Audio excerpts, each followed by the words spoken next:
Booranaa.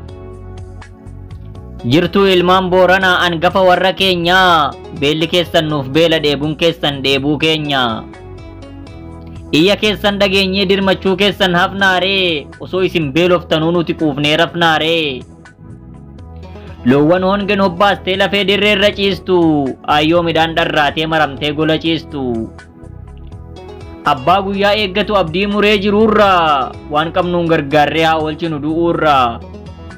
Qe'ee kaleessa guutuu hongen baraa mancaaste, bifa abboo furdaa sansafuu beelli quncaaste.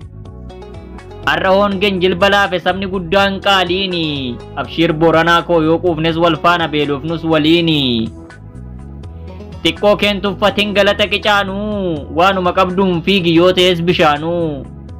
Silaa keenya adduma safuudha kan baranaati, mee kaanee beela haa ariinu boroo Booranaati. Mee kaanee beela haa ariinu boroo Booranaati.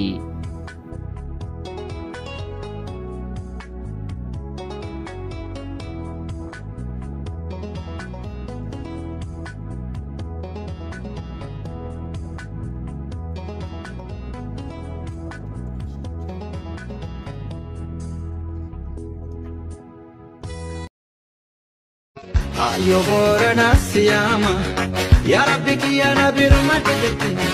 Abbo Boorana siyama, ya Waaqa kiyana birmadete. Yo atino waakera birmadete, mita ungeza lenda namata. Yo atino waakera birmadete, rakotan keessa lekara jabata. Ayo Boorana siyama, ya Rabbi kiyana birmadete.